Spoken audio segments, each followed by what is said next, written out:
Um assunto urgente que atravessa fronteiras. O aquecimento global está transformando os cenários em todas as regiões do mundo. A Ásia tem sido devastada por incêndios florestais e tufões cada vez mais fortes. Algumas ilhas estão ameaçadas de desaparecer.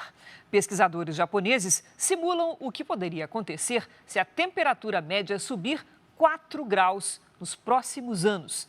E não estamos muito longe disso. Não é difícil imaginar o que pode acontecer com a terceira maior economia mundial em meio aos avanços das mudanças climáticas. De acordo com especialistas, o Japão pode sofrer impactos ambientais cada vez piores com o aumento da temperatura global. Reflexo que já foi sentido neste ano por grande parte da população, quando cerca de 130 cidades registraram as maiores temperaturas do último século.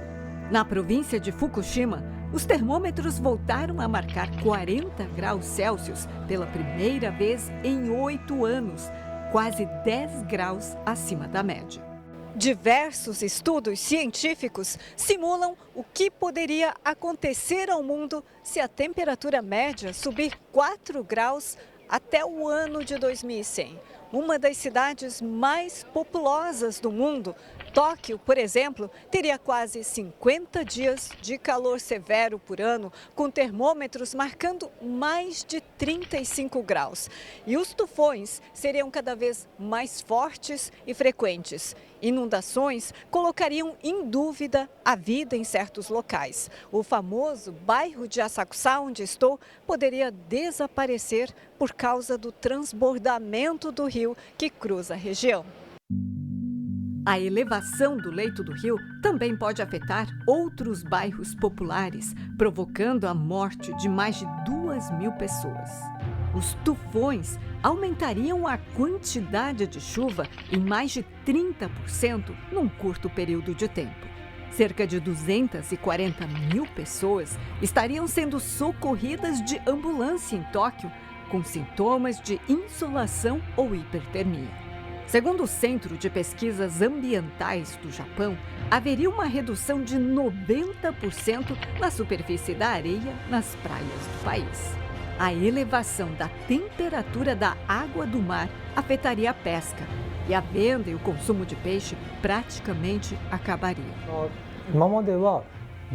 Até então, discutimos quanto de gás carbônico precisaríamos reduzir. Mas estamos numa nova era, em que as emissões devem ser simplesmente zeradas para salvar o planeta. Diz o diretor do Centro Japonês para Adaptação de Mudança Climática. Em 2020, o mundo perdeu 630 mil quilômetros quadrados de florestas queimadas. Uma área quase 2 vezes maior que o Japão. Nos anos seguintes, o fenômeno Laninha aumentou a potência dos tufões na Ásia. Alguns com rajadas de vento de cerca de 200 quilômetros por hora. Do outro lado do planeta, ondas de calor e seca extrema. O prejuízo é muito grande. Está difícil, muito difícil. Segundo os ambientalistas, esse descompasso no ciclo da natureza é resultado da ação humana sobre o planeta. E a Ásia é o continente que mais vem sentindo os efeitos de tudo isso. 2 anos atrás, o ministro de Tuvalu, uma pequena ilha no Oceano Pacífico, fez um alerta. Ele gravou um discurso para a cúpula do meio ambiente com a água até os joelhos. Uma forma de chamar a atenção do mundo para algumas ilhas que vão desaparecer se o nível do mar continuar subindo. É importante acabarmos com os fatores que provocam isso e, ao mesmo tempo, adaptar as novas condições climáticas, explica o especialista. Para ele, quando o ser humano realmente entende que há risco para a vida e o futuro na Terra, ele busca alternativas, como fontes de energia sustentáveis, uso racional de recursos e projetos de adaptação. Veja o exemplo do Amazonas.